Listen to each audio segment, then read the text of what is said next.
Olá, olá, meu querido e minha querida DevPro, estamos aqui para, nesta aula, você aprender lógica de programação em poucos minutos, em menos de uma hora. E por que eu estou dizendo isso? Porque normalmente essa matéria é passada na faculdade em um semestre. Por quê? Porque você vai ter apenas uma matéria com uma aulinha por semana e vai ficar bem dividida e você vai disputar a sua atenção com outras matérias. A ideia aqui vai ser fazer uma aula condensada com tudo que é importante que você precisa saber em termos de lógica de programação. E por que isso? Porque essa lógica de programação é a base, é o alicerce para você seguir com a sua carreira com programação. Todo programador usa lógica de programação todo santo dia no seu trabalho. Então você precisa saber isso. Então vamos lá, eu vou trocar aqui a tela, vou colocar aqui no navegador e para aprendermos essa aula nós vamos utilizar o que se chama de Google Colab. O que é essa plataforma do Google Colab? Vai ser uma plataforma que permite que você execute comandos em Python sem precisar instalar nada no seu computador. Você só precisa acessar o Google Colab. Então, esse daqui é o endereço, olha, colab.research.google.com. Basicamente, você só precisa de uma conta do Google para poder acessar e esse documento vai ficar disponível no seu Google Docs. Entrando aqui, o que vamos fazer? Eu vou clicar aqui em Novo Notebook, onde então vai ser aberta esta tela, onde nós vamos estudar, deixa eu até colocar o nome aqui, Lógica de Programação. E isso você vai ter essa lógica com a linguagem Python. Por que com a linguagem Python? Porque a linguagem Python é uma das mais fáceis de se aprender e você vai conferir isso aqui comigo hoje. Então, como funciona aqui a plataforma? Você pode incluir aqui, olha, esses campos com textos, tá? Nós temos aqui o notebook que é formado por células e cada uma dessas células pode ser de um determinado tipo. Essa daqui eu criei com texto. Então, por exemplo, se eu clicar aqui em Enter e colocar aqui o cifrãozinho, eu vou colocar Fundamentos de Lógica de Programação com Python. Dou um Enter, veja que ele já mostrou para mim aqui como que vai ficar o formato desse meu texto e ok. Então, eu já tenho aqui o meu título. Eu posso incluir aqui, então, várias células de texto. Por exemplo, eu posso colocar uma outra, onde eu vou colocar aqui, primeiro tipo básico, que vai ser o tipo inteiro. Então, quando eu coloco duas tralhas aqui, duas hashtags, o texto vai ficar ligeiramente menor do que o anterior. E além dessas células de texto, eu posso também incluir células de código, como eu cliquei aqui, ó. Então, como que funciona esta plataforma? Você pode escrever qualquer código Python e o Google Colab vai te responder. Então, por exemplo, eu vou simplesmente escrever aqui o número 1 e vou clicar aqui, ó, neste play. O que ele vai fazer? A primeira vez que você executar, ele vai demorar um pouquinho, porque ele está basicamente criando um computador para você, com um pouquinho de memória RAM e com um pouquinho de disco para a gente poder utilizar dentro desse nosso programa. E o que ele faz é o seguinte, quando eu aperto play, ele executa esta linha de comando que está aqui e apresenta o seu resultado aqui embaixo. Então, quando eu digitei 1, ele me respondeu aqui com 1 também aqui embaixo. Então, o que ele está fazendo? Toda vez que eu tenho um objeto, ele vai me responder como resposta a este comando, que é um objeto, justamente o seu valor, que no caso aqui de um número ainda está muito simples, mas a gente vai evoluir logo e você vai entender. O que você precisa entender é que eu utilizei este termo objeto, por quê? Porque em Python tudo é objeto. Se alguém perguntar o que é isso aqui em Python e te mostrar algum tipo de comando, se você responder é um objeto, você sempre estará certo. Mas a característica de um objeto é que ele sempre possui um tipo. E aí, eu vou criar aqui uma outra linha de código e aí eu posso sempre perguntar para o objeto qual é o seu tipo utilizando a função type. Então, eu escrevi aqui type, eu abro parêntese e fecho parêntese. Então, eu estou passando o objeto número 1 para a função type.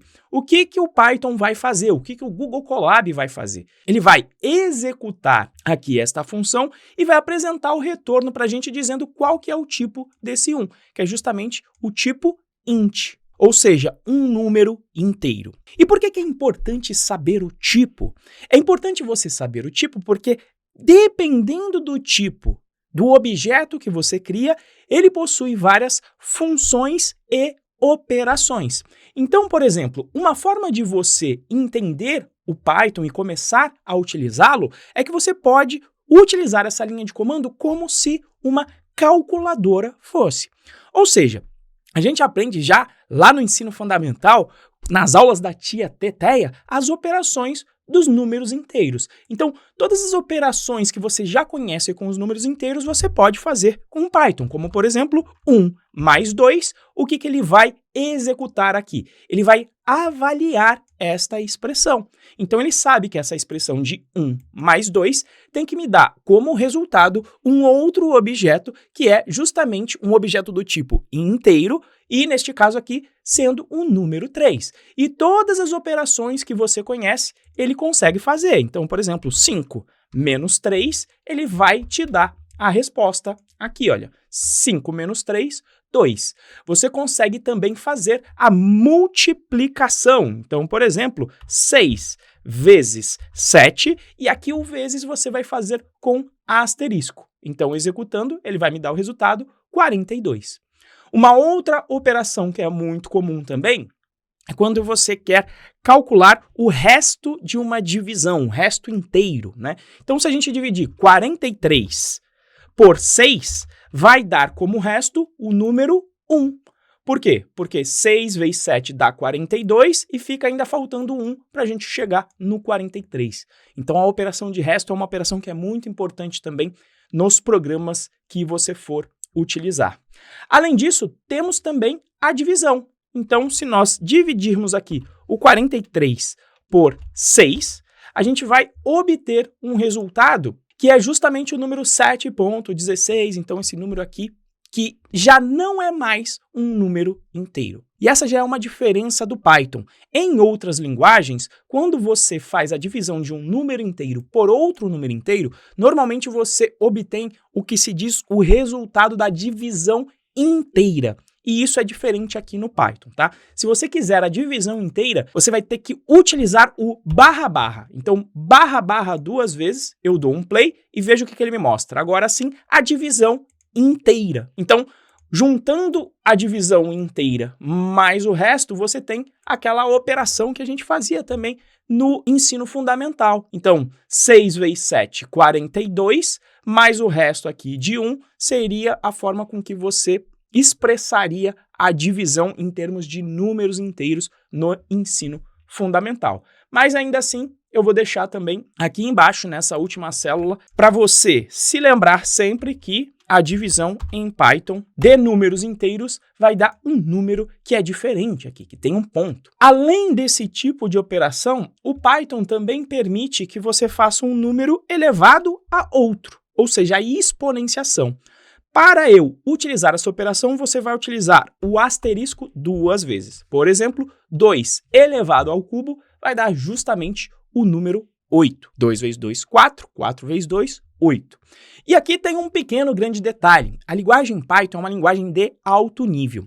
Em algumas linguagens, o inteiro ele é limitado porque ele tem uma certa representação no computador e esta representação impõe uma limitação a ele. Por exemplo, em Java, o maior número inteiro que você pode ter é do tipo long, onde ele vai ter 2 elevado a 63 menos 1. Esse vai ser o maior número que você vai ter em Java com o tipo long, que já é um número consideravelmente grande. E, inclusive, quando você tem esses números consideravelmente grandes, você pode expressá-los aqui, olha, colocando underlines onde ficariam os divisores da casa de milhar. Tá? E este número aqui é um número inteiro como outro qualquer, mas é que o Python se importa muito com a legibilidade. Então isso aqui nos permite ter uma legibilidade melhor, principalmente para números grandes. Veja como isso aqui é grande, tá? Mas veja que ele é executado e ele não tem nenhuma diferença para o número acima. Só que em Python, o número inteiro não tem uma limitação. Desde que esse número caiba na memória, você vai conseguir fazer cálculos com esses números grandes. Não é muito comum, mas você não vai ter nenhum tipo de erro como você teria em outras linguagens como o Java. Então, se eu faço aqui 2 elevado a 1000, vai dar um número aqui, olha, gigantesco, que eu tenho até que scrollar. Olha só o tamanho desse número aqui, ó. Muito, muito grande. Então você pode ter isso em Python, não vai ter problema nenhum. Então esse daqui é o conhecimento básico que você precisa ter sobre números inteiros. Mas nós vimos já aqui um tipo de número que pareceu ser diferente, que tem esse ponto aqui. Então por conta disso, vamos estudar a partir de agora um outro tipo de número, que vai ser o tipo ponto flutuante. Então vamos aqui dar um Enter e criar aqui um código e copiar já aquele número ali. Sempre que você tenha curiosidade sobre a qual tipo pertence um objeto, você vai sempre utilizar a função type. Então estamos aqui, olha, com a função type e ele vai te entregar justamente, olha aqui, um erro. E por que um erro? Isso é importante. Toda vez que você ver um erro em programação, não se desespere. Leia aqui a informação, porque potencialmente com a informação do erro você pode corrigir este erro. E o que ele está falando aqui, olha, um erro de nome. O nome type não é definido. Por quê? Porque eu esqueci de colocar o E aqui. Então vou clicar no E, vou executar esta célula de código e ele me fala aqui que justamente esse aqui é um número de ponto flutuante. Ou seja, um número que possui casas decimais. Como é que você define, então, um número de ponto flutuante? Basta que você tenha um ponto aqui que o Python já vai entender que você está utilizando o tipo de ponto flutuante.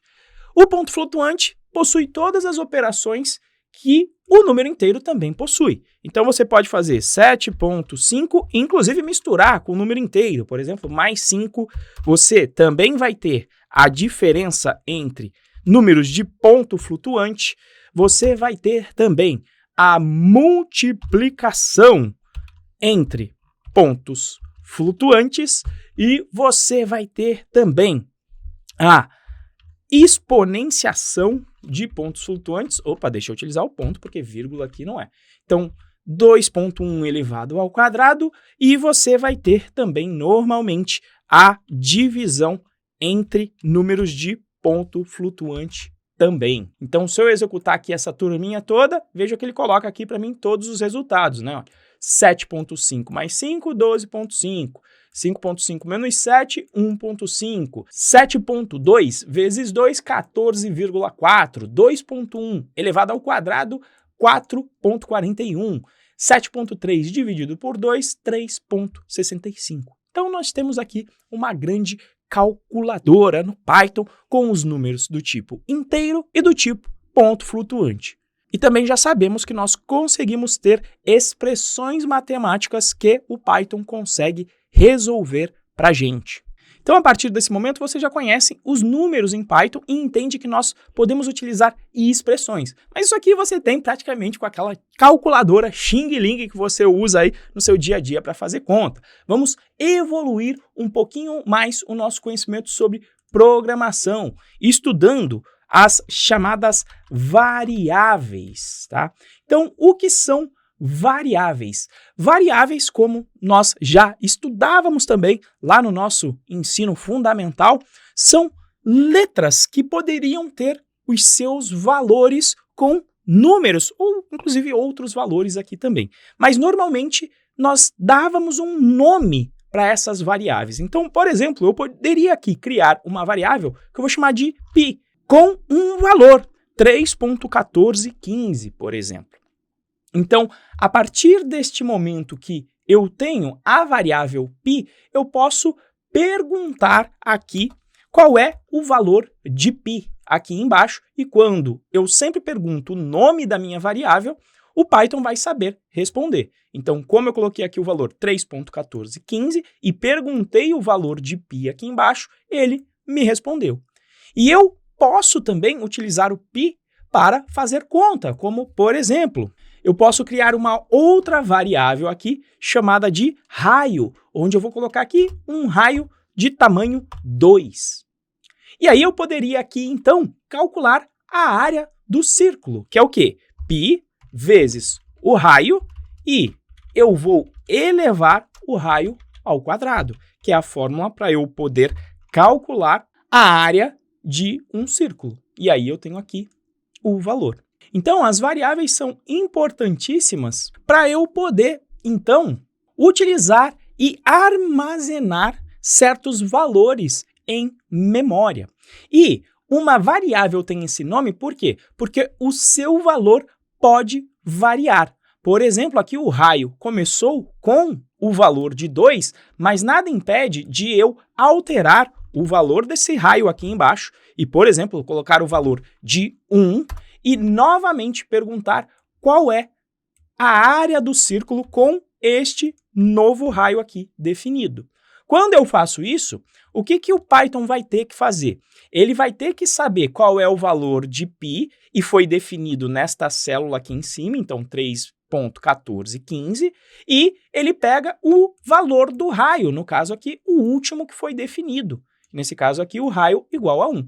Então, quando ele faz 1 elevado ao quadrado 1, vezes o π, vai dar o próprio valor do π aqui como raio do círculo. Então, esse é o conceito de variáveis, basicamente nomes que você pode utilizar para armazenar valores. Com um pequeno grande detalhe aqui. Se você, por acaso, perguntar o nome de uma variável que não existe, como é este caso aqui, você vai receber um erro. Justamente aqui, olha, name error. O nome não existe, não está definido.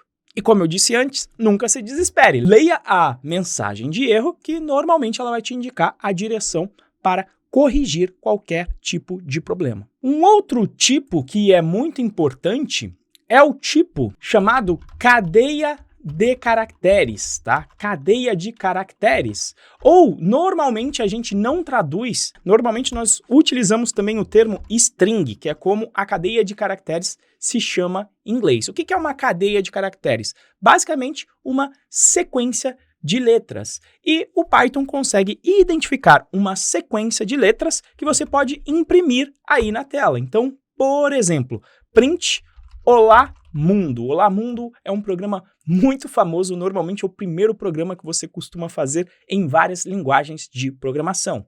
Então, uma string tem este formato aqui. Você pode começar a string com aspas simples. E você pode perguntar, normalmente, qual é o tipo de uma string. Então, se eu for colocar aqui a string do tipo Renzo, o Python vai me responder que este tipo é str, que justamente remete a string. A string pode também ser definida com aspas duplas, tá? Então, se eu colocar aqui com aspas duplas, veja que eu também terei uma string.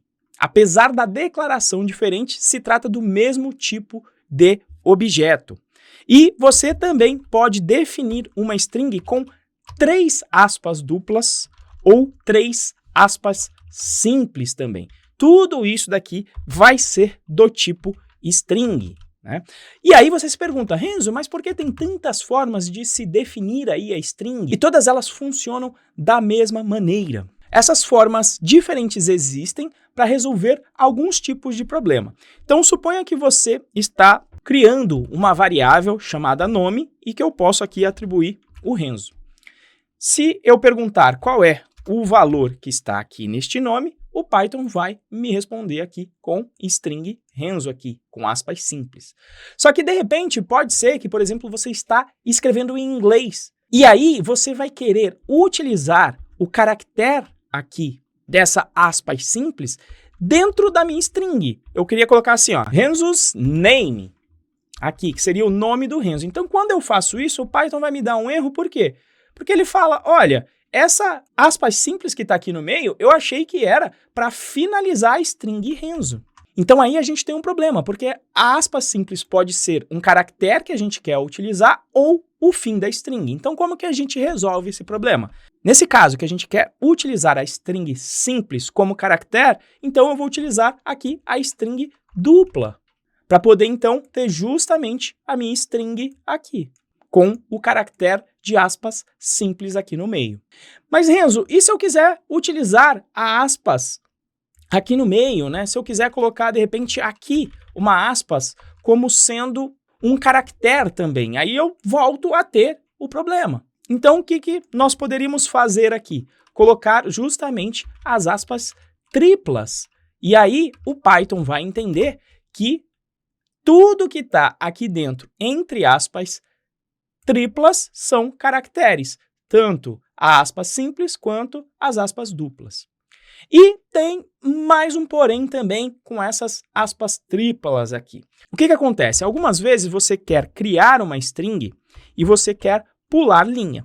Então, quando eu faço Renzo e tento colocar aqui no Titelle pulando uma linha, o que ele fez? Ele não considerou a string pulando a linha. Veja que ele ignorou aqui o meu no Titelle, inclusive se não tem aqui o caractere de pular linha. E como é que se resolve isso em algumas linguagens? Quando você quer pular linha, você normalmente vai utilizar um caractere especial, utilizando a contrabarra, veja aqui, contrabarra N. Isso daqui é um caractere especial que indica que você quer pular linha. Veja aqui, quando eu dou o play, ele coloca o caractere especial. E se eu escrever aqui, olha, para ele imprimir na tela, quando você imprime, ele entende que o contrabarra N é para ele pular a linha. Então veja o que acontece. Renzo pulou uma linha no Titelle e deu espaço aqui. Só que para um ser humano ler isso daqui é muito ruim.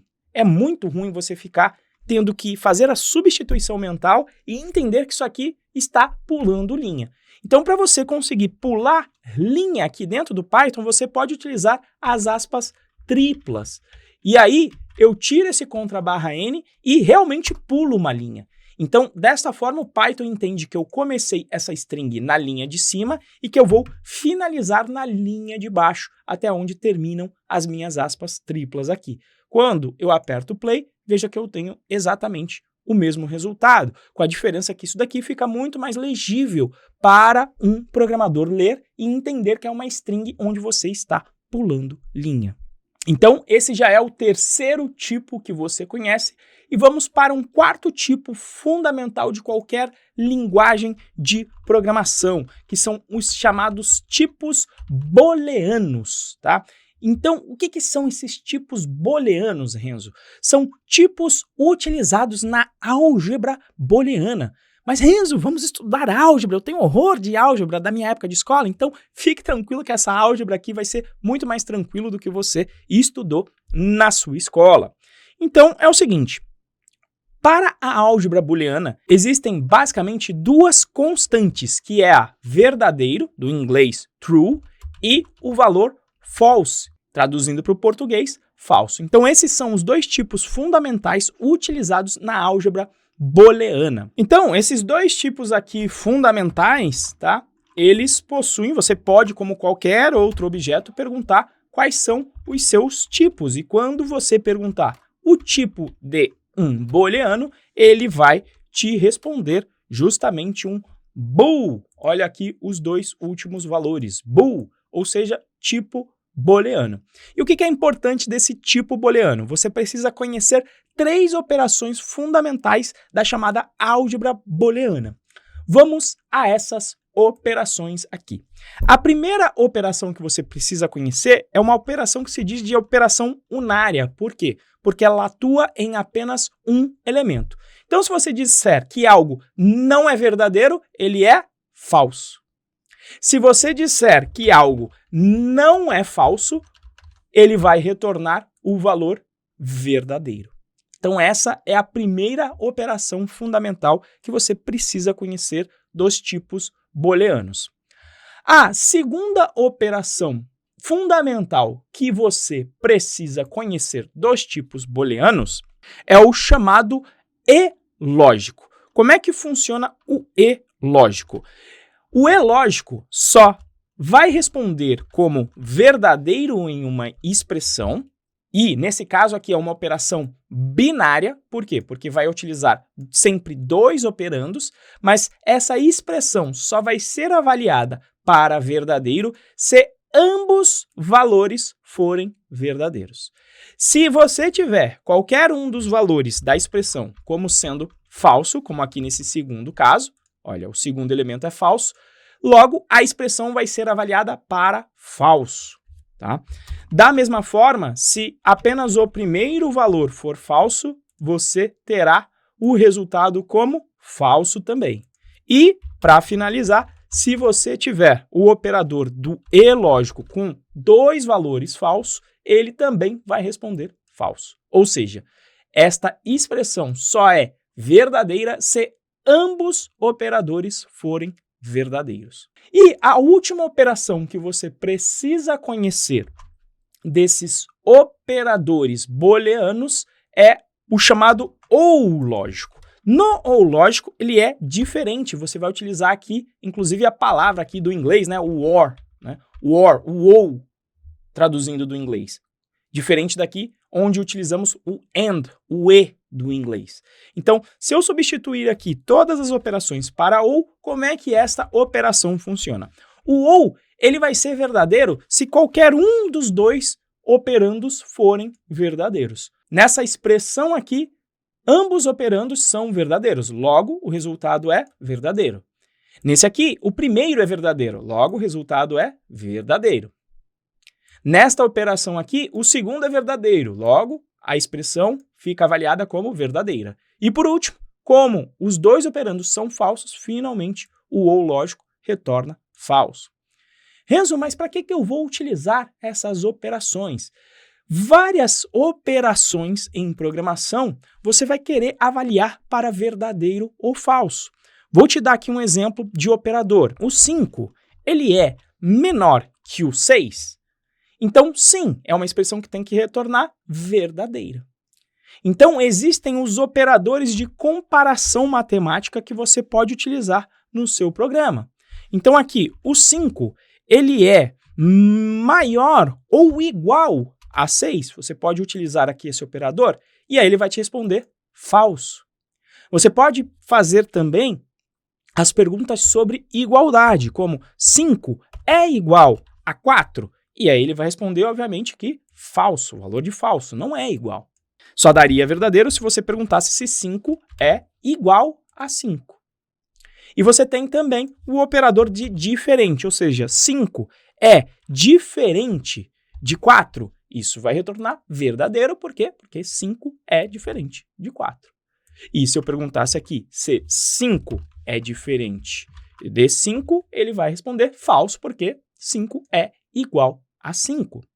Então, a ideia é que você pode utilizar todos esses operadores para números de maior, maior ou igual, menor, e também um operador de igualdade ou desigualdade para qualquer tipo de objeto. Inclusive, serve também para string. Por exemplo, string Renzo é igual a string Renzo.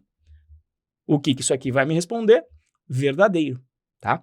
E aí você pode começar a misturar os conceitos. Por exemplo, se eu definir uma variável do tipo string que tem o tipo Renzo, veja aqui, eu posso comparar esta variável com uma outra string. Por exemplo, a string Renzo com letra minúscula. É igual? Não. Por quê? Porque a primeira letra é diferente. Então, você pode começar a misturar aqui essas expressões. E isso passa a ser muito interessante quando você começa a criar programas um pouco mais complexos. Eu vou te mostrar agora como que isto funciona, te explicando como funcionam os desvios lógicos aqui, tá bom? Então, vamos começar aqui o nosso código. Vamos começar aqui definindo uma variável chamada idade, onde eu quero definir se a pessoa que possui esta idade aqui, se ela é uma criança, ou seja, se ela é um menor de idade. E eu quero deixar isso explícito na tela. Então, como é que eu vou fazer isso? Para fazer esse tipo de verificação, eu vou utilizar o que se chama de desvio lógico. Como que funciona um desvio lógico? Um desvio lógico em Python, ele começa com a palavra reservada if. Traduzindo do inglês, é um se. Se a idade for menor que 18, e aí, quando eu termino a minha expressão, eu vou colocar aqui uns 2 pontos. E tudo que vier depois desses 2 pontos e tiver aqui um espaço, ele pertence ao que a gente chama de escopo desse desvio condicional aqui. Então, o que eu vou escrever? Eu vou escrever aqui, olha, print menor de idade. E aí eu já vou utilizar aqui o que se chama de f-string, ou de format string do Python, colocando esse f aqui na frente. Por quê? Porque eu vou colocar qual é o valor da idade que o Python está considerando aqui. Então, eu abro chaves aqui, coloco o nome da variável no meio que eu quero que apareça e fecho chaves aqui. Eu posso colocar vários comandos dentro desse desvio aqui. Por exemplo, eu vou escrever aqui, acabou o if, tá? Para você entender que podem ser várias linhas de código. Quando eu executo esta célula, veja o que acontece. O Python não me apresentou nenhum resultado. E por que isto aconteceu? Porque justamente eu estou utilizando um desvio condicional. Como que funciona esse desvio? O Python vai avaliar esta expressão booleana, ou seja, um resultado que tem que me retornar verdadeiro ou falso. O valor de idade é 18. 18 é menor do que 18? Não. Então o resultado dessa expressão será falso. Como o resultado é falso, tudo que pertence ao escopo desse desvio condicional, ou seja, tudo que está depois dos dois pontos com esses dois espaços aqui na frente, essas linhas de código aqui não serão executadas. E por isso que essa expressão se chama de desvio, porque ela é capaz de desviar a execução do seu programa. Veja o que acontece quando eu coloco o valor de 17, que vai ser justamente menor que 18. Eu peço para executar, vejo o resultado. Menor de idade, por quê? Porque 17 é menor do que 18, e aí o Python executou as duas linhas aqui. Produziu essa string substituindo o valor de idade pelo 17, por isso que escreveu essa string aqui, e executou a segunda linha, que era o acabou o if. Muitas vezes, nestes desvios condicionais, você vai querer executar também alguma linha de código se por acaso eu não entrar, no caso aqui, nesse desvio de idade menor que 18. Para fazer isso no Python, você pode utilizar uma construção que é opcional, veja que nós já utilizamos o if aqui sem ele, que eu posso colocar o else, ou seja, caso a idade não seja menor que 18, eu vou executar essa linha aqui de baixo. Então, eu vou até copiar aqui de cima para construir algo parecido, mas eu vou colocar aqui como maior de idade. Então, esse else só vai ser executado se a expressão no if aqui de cima for falsa. Como nesse caso aqui é verdadeiro, veja que não foi impresso maior de idade. Agora, se eu mudar aqui em cima para 18 e executar o meu programa, veja que ele executa apenas essa parte aqui do meu desvio lógico. Então, por isso que é chamado um desvio. De acordo com uma condição, será executada uma porção de código ou outra porção de código. Muitas vezes, nesses desvios lógicos, você também possui condições intermediárias, condições diferentes aqui. Suponha que nós queiramos também identificar as pessoas idosas, aquelas que têm 65 anos ou mais. Para fazer isso, eu consigo utilizar a construção chamada de elif, que é uma contração das palavras else, if, tá? Então, o else if, ele vai funcionar exatamente como o if aqui. Então, eu vou colocar, olha, se a idade for maior ou igual a 65 anos, dois pontos, começa o escopo do elif, eu vou justamente também copiar aqui o print para dizer que se trata de uma pessoa idosa. Pessoa idosa. Então, como que funciona aqui esta construção mais completa possível? Você deve começar sempre com um if no desvio. Você pode ter várias condições de elif aqui de forma intermediária e opcionalmente pode ter também um else no final. O else só será executado se você não entrar em nenhuma condição de cada um dos if ou dos elifs aqui intermediários. Então, nesse caso aqui, se eu executar, como ele entra aqui no igual a 18, ele entra justamente no else. Por quê? 18 não é menor que 18, então ele não vai executar essa porção aqui do código. Mas 18 também não é maior ou igual a 65, então esta porção de código aqui não será executada. Logo, sobra para o else, que é executado quando nenhum dos desvios anteriores possui como resultado da avaliação de expressão o valor verdadeiro. Para a gente fazer o teste final aqui, tem a parte de 65 anos aqui. Ou seja, veja que, no caso, a minha idade agora, 65, é maior ou igual a 65, portanto, o desvio condicional que é executado é o respectivo a esse primeiro elif que aparece aqui na parte de desvios condicionais. Então, é através desses desvios que você vai escolher quando determinadas partes e porções do seu programa são executados de acordo com alguma expressão, de acordo com alguma condição. E muitas vezes você tem porção de código que você vai querer reutilizar.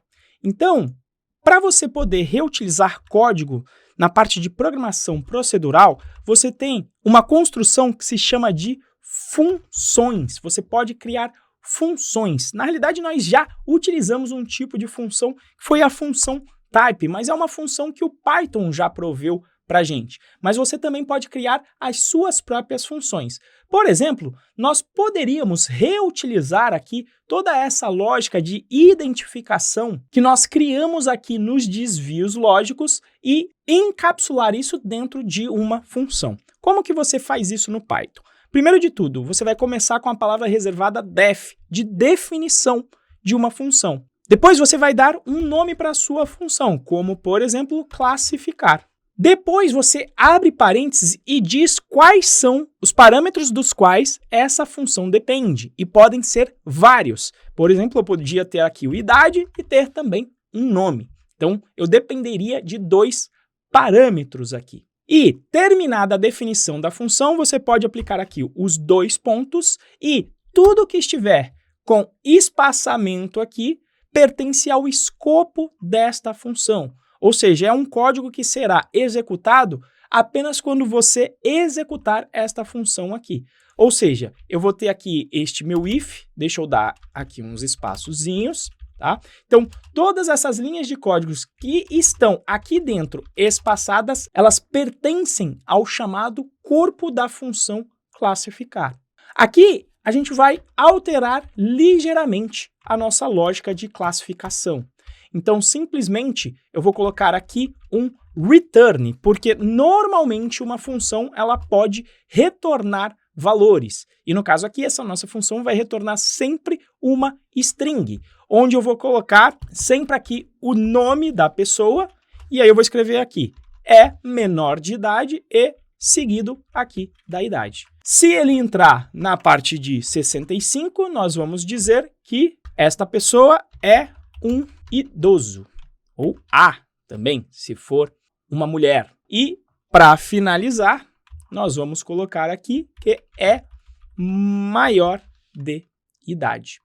Então, uma vez definida a minha função, olha, eu vou executar, veja que você pode receber aqui algum erro, nesse caso, por quê? Porque eu estou fechando parênteses aqui que não é necessário, vou executar novamente e tirar aqui esse fechamento de parêntese, e veja que nenhum resultado foi apresentado. Por quê? Porque aqui nós apenas definimos a nossa função.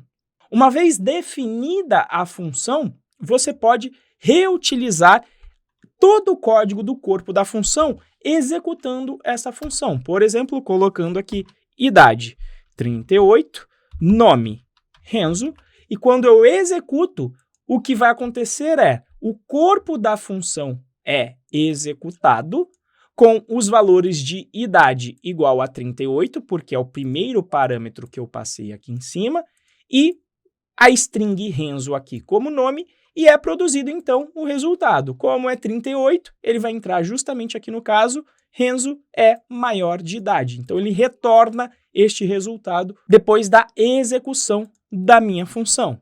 Você pode reaproveitar esse código a partir desse momento, sem ter que reescrever todas aquelas linhas, simplesmente colocando aqui, então, um valor de 150 anos, e esse daqui vai ser o Matusalém.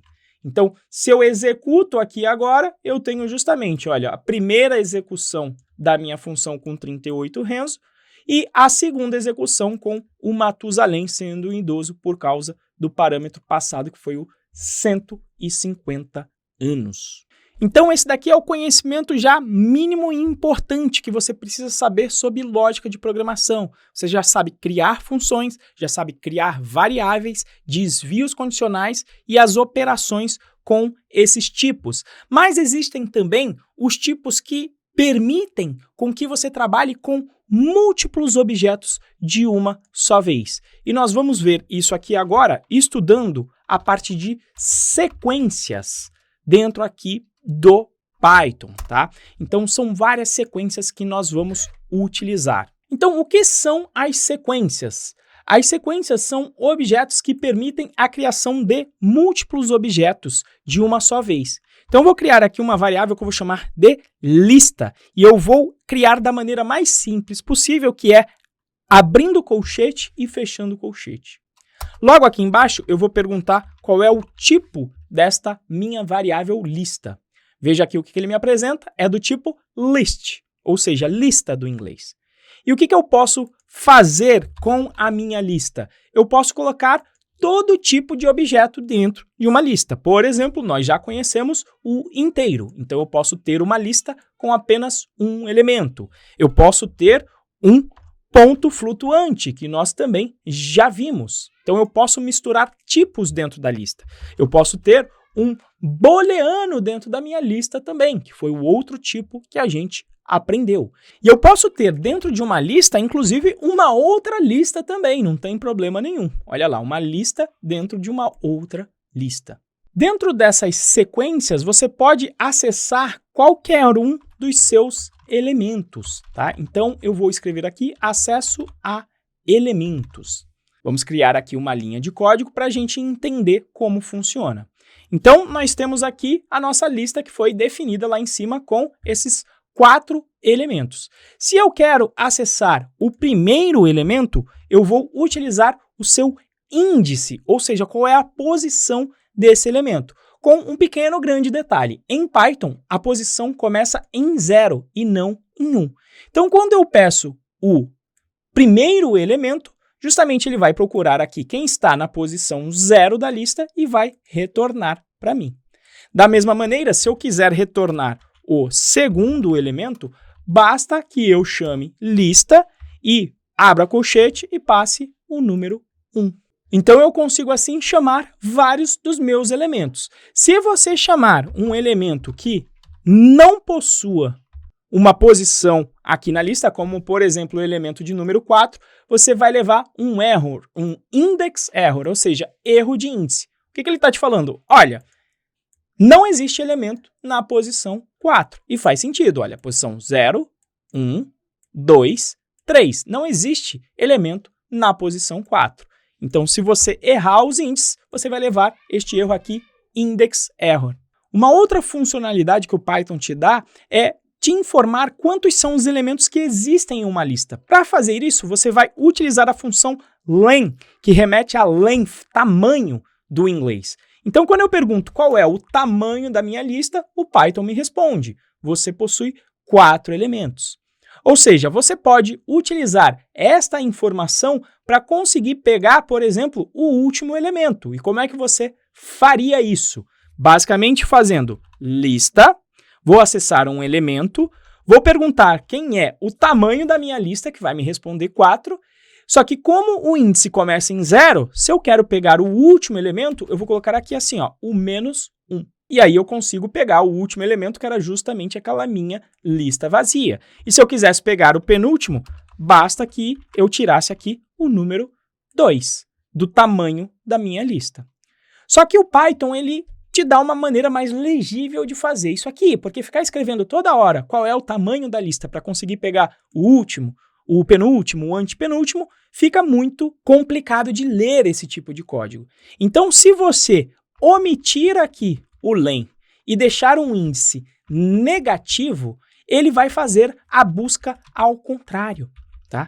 Então, veja que eu vou executar a célula e eu tenho exatamente o mesmo resultado. Ou seja, você pode pesquisar de trás para frente utilizando índices negativos.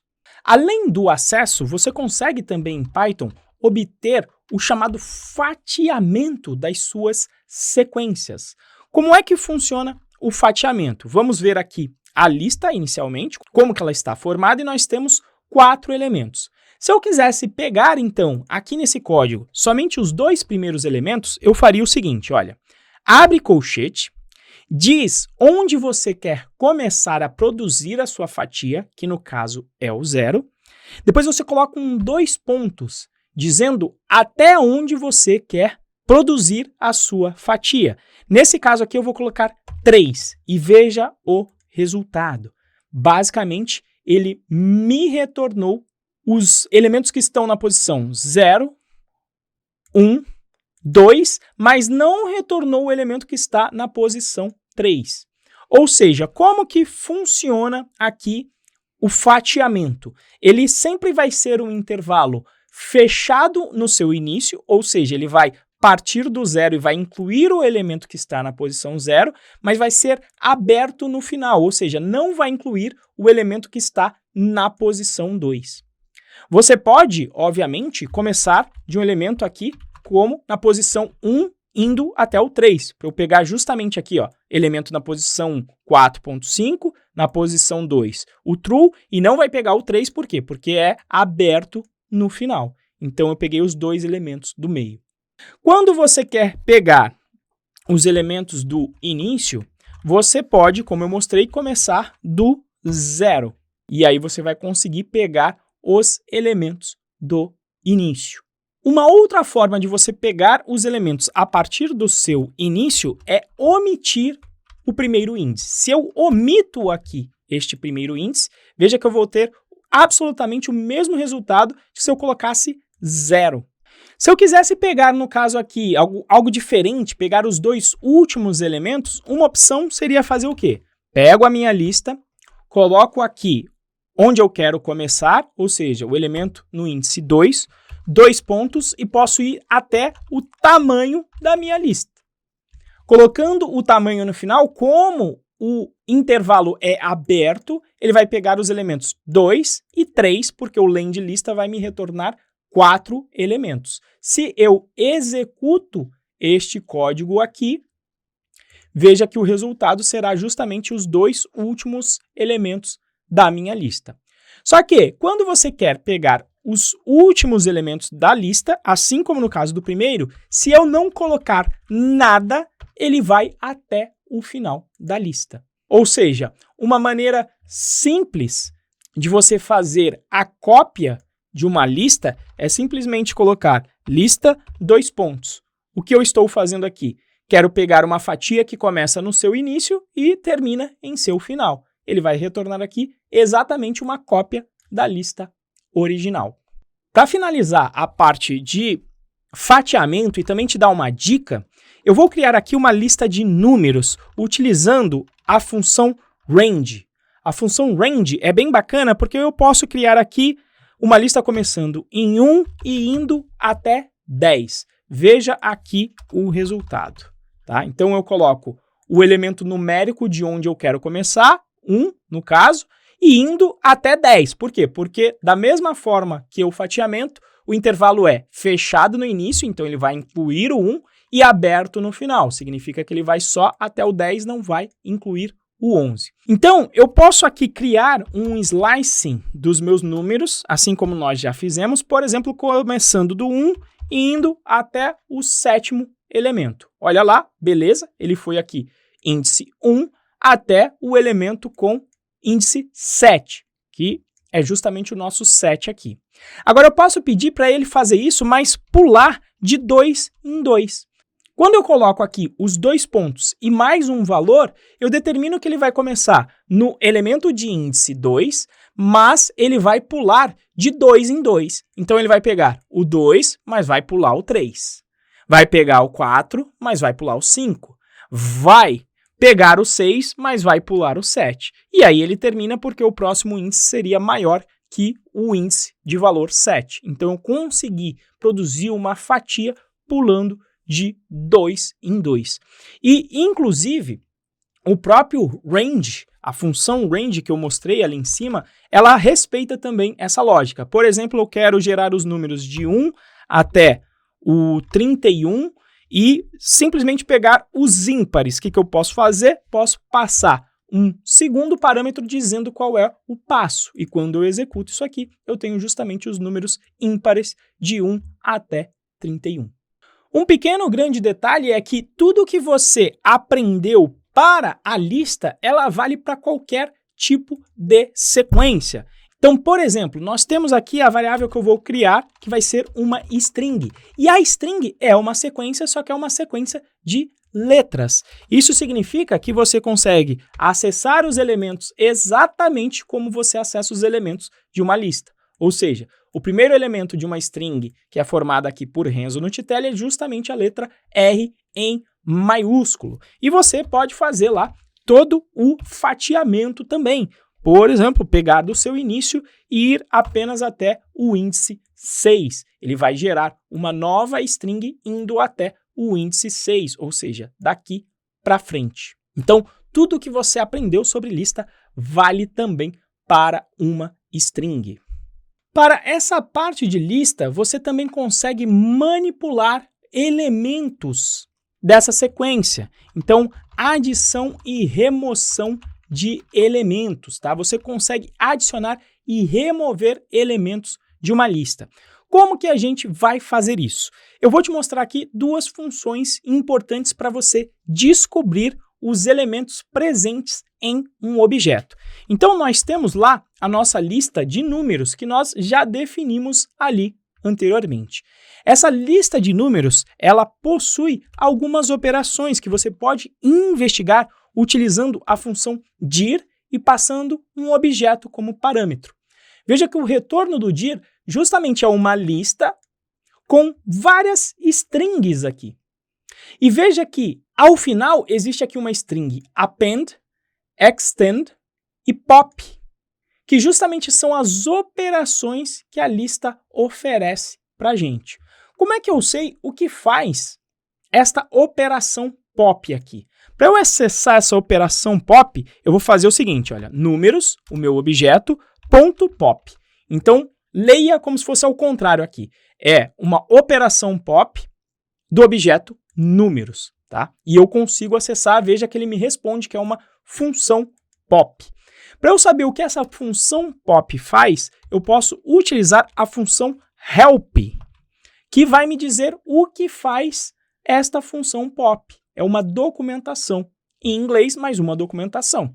E ele está falando aqui, olha, é uma função que recebe um índice, opcionalmente, e que vai remover e retornar o elemento no índice que você indicar.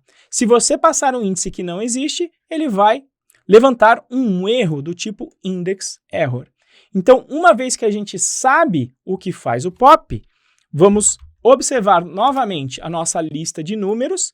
Então, eu tenho aqui a minha lista de números, que vai de 1 até 10. Se eu chamar o meu números.pop, o que será que vai acontecer? Nesse caso aqui, eu vou executar.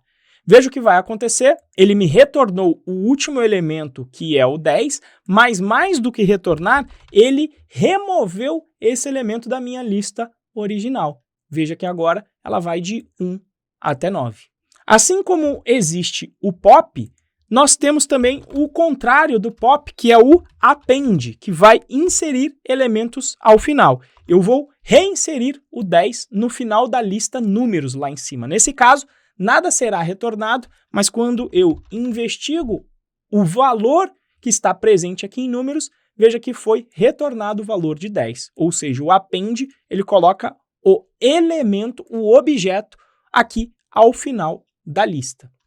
É possível também você inserir vários elementos de uma vez só ao final de uma lista. Então, por exemplo, eu poderia aqui utilizar o método extend, também da lista, só que aqui no extend eu vou passar uma outra lista, por exemplo, com os números 11 e 12.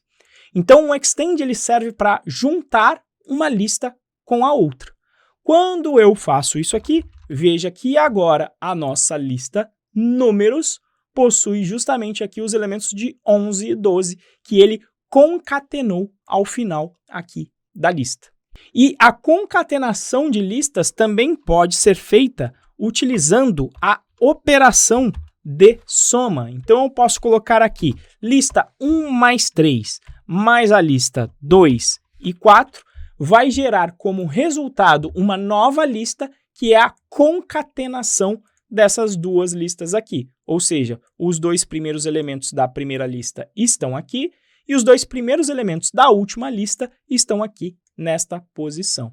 Só para você entender, também é possível você fazer o quê? Multiplicar uma lista por um valor inteiro. Como a multiplicação normalmente é a soma aplicada várias vezes, nesse caso aqui 3 vezes, eu tenho 1 e 3, somando com 1 e 3, vai concatenar nessa lista aqui. Concatenando de novo com 1 e 3, vai gerar essa nova lista aqui. E isso que eu fiz com a concatenação e a soma, vale também para a string, tá? Então, Renzo mais a string Nutitelli vai gerar para mim uma nova string, que é a concatenação das duas strings anteriores. E assim como na lista, você também pode concatenar o valor de uma string e multiplicar o seu valor. Por quê? Porque a multiplicação nada mais é do que a soma executada várias vezes. Então, está aqui blá vezes 3 deu blá, blá, blá. Para finalizar, então, essa aula de lógica de programação em Python, você só precisa saber mais um conceito muito importante, que são os laços de repetição. O que são os laços de repetição? Imagine que eu tivesse várias idades aqui. Por exemplo, idades igual a uma lista de idades, onde eu vou ter um menor de idade, eu vou ter um adulto, e eu vou ter aqui um idoso com 70 anos. Vamos supor que eu quisesse, então, executar a minha função classificar, que a gente criou lá em cima e que existe aqui, onde eu passava o nome de uma pessoa, então esse daqui eu vou passar sempre como Renzo, e passava a idade como parâmetro. Então, para pegar a primeira idade da minha lista, eu poderia fazer o quê? Idades, e pega o primeiro elemento para passar como parâmetro aqui. Maravilha! Se eu executar isso, ele me classificou, Renzo é menor de idade. Agora, e se eu quisesse executar essa linha de código várias e várias vezes, para todas as idades presentes aqui na minha lista? Uma opção seria o quê? Eu copiar aquele comando e alterar aqui para o 1. Depois copiar de novo e colocar aqui a execução para a minha última idade. Qual que é o problema dessa solução? Eu tenho que saber quantas vezes eu vou executar essa linha aqui. Eu tive que olhar e eu tive que saber quais eram as quantidades de elementos. E muitas vezes você vai receber uma lista que tem uma quantidade arbitrária de elementos. Então, como é que eu faço para não repetir este código, para não ter que saber quais são os índices? Você vai justamente utilizar a iteração do Python. Você vai utilizar exatamente um laço de repetição. Então, como que funciona o laço? Você vai começar com a palavra reservada for. Você vai definir uma variável que vai receber valores de uma lista. Então, aqui eu vou definir a variável idade. E aí você vai definir quem vai ser essa idade. Vai ser cada um dos valores presentes na minha lista idades. 2 pontos. Então, como que isso aqui vai ser executado? Ele vai ser executado várias vezes. Na primeira vez que for executado, o valor da variável idade vai assumir o valor do primeiro elemento da lista. Na segunda vez que for executado, vai assumir o segundo valor. Na terceira, o terceiro e assim por diante, até que você consiga navegar por todos os valores dessa lista aqui. E assim como no if, vai ser executado sempre durante essas iterações, durante esses laços, todas as linhas que pertencem ao escopo do laço, ou seja, tudo que vem aqui abaixo dos 2 pontos e tem 2 espaços aqui na esquerda. Então, o que eu vou fazer aqui? Vou simplesmente imprimir o resultado de chamar a função classificar, passando a minha idade como parâmetro e passando um segundo parâmetro qualquer. Vou colocar aqui, ó, pessoa. Então, quando eu executo isso, veja, ele executou 3 vezes 3 linhas aqui. Ou seja, se por acaso eu alterasse o valor aqui da minha lista de idades e colocasse aqui mais um valor de 80 anos, executo as minhas idades e executo novamente o meu for, o que ele vai fazer? Vai incluir uma 4ª execução desta minha linha que está dentro do laço de repetição. Então, o laço de repetição é muito importante, que é a forma de você trabalhar com múltiplos elementos em Python. Para a gente finalizar realmente essa aula aqui, fica faltando eu te mostrar apenas uma última estrutura muito importante, que é o chamado dicionário em Python. O que é um dicionário? O dicionário, ele lembra em muito as sequências, mas na realidade ele é uma estrutura que conecta uma chave a um valor. Como que funciona isso, Renzo? Você vai ter aqui uma variável chamada línguas, que eu vou criar com abre e fecha chaves aqui nesse caso. Todo item de um dicionário, ele é composto por 2 valores. Então eu vou colocar aqui um primeiro valor que eu vou chamar de PT, e um segundo valor que eu vou chamar de português. Então, este primeiro valor que está aqui, o PT, a string PT, é chamada de chave. E o segundo elemento aqui é chamado de valor. E o conjunto desses 2 elementos é chamado de item. Você pode criar o seu dicionário com vários itens. Então, eu vou colocar aqui N, e aí eu vou colocar aqui inglês. Ou seja, normalmente o que a gente faz em um dicionário é conectar uma chave a um valor. Uma vez que você faz isso, você consegue acessar os elementos de um dicionário através da sua chave. Então, olha só, línguas PT, o que ele vai me retornar? O valor respectivo à chave PT, que no caso é português. E se eu pedisse para ele me retornar o valor respectivo à chave N, ele me retornaria, então, o inglês. Se você pedir um valor que não existe, basicamente você vai levar, aqui eu vou colocar um ES, basicamente você vai levar um erro, inclusive é um erro de chave, ou seja, não existe valor respectivo para a chave ES. Bom, executando aqui o línguas novamente, depois que você cria um dicionário, você pode inserir mais elementos a esse dicionário. Como? Fazendo assim, olha, ES igual a espanhol. Então, essa é a forma de eu incluir mais um item no meu dicionário. Então, eu vou aqui mostrar o valor, o novo valor de línguas, e veja que ele apresenta 3 itens: o inglês, o espanhol e o português. O último conceito que você precisa saber é que você consegue também iterar nos valores de um dicionário, tanto nos seus valores, quanto nos índices, quanto nas suas chaves. Então, se você fizer aqui um for chave em línguas, basicamente o que você vai ter vai ser o resultado da sua navegação por chaves. Funciona da exata mesma maneira se você chamar o método keys, que retorna o conjunto de chaves aqui do dicionário. Se eu executar, veja que eu tenho exatamente o mesmo resultado aqui. Eu consigo também iterar pelos chamados valores do meu dicionário, através do método values. E nesse caso, você vai então iterar pelo valor e não pela chave. Ou seja, agora serão apresentados todos os valores presentes aqui no dicionário. Por isso que ele imprimiu português, inglês, espanhol. Mas muitas vezes você quer iterar nos 2 elementos de forma conjugada, ou seja, você quer obter o valor da chave e também o valor do valor. Então, como é que se faz isso? Como é que eu navego, então, pelos itens de um dicionário?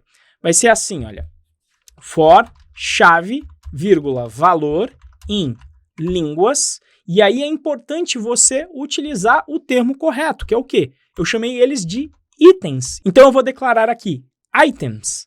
Vou executar e vejo o resultado. Eu tenho tanto a chave como também o acesso ao meu valor para poder utilizar aqui dentro do meu laço de repetição. Então, dessa forma, como prometido, nós temos aqui uma aula de lógica de programação básica de Python, mas que vai resolver 80% dos seus problemas de lógica de programação. Você tem aqui condensado numa aula com menos de 1 hora. Significa que, a partir desse momento, você sabe tudo? Não! Você precisa exercitar para criar repertório.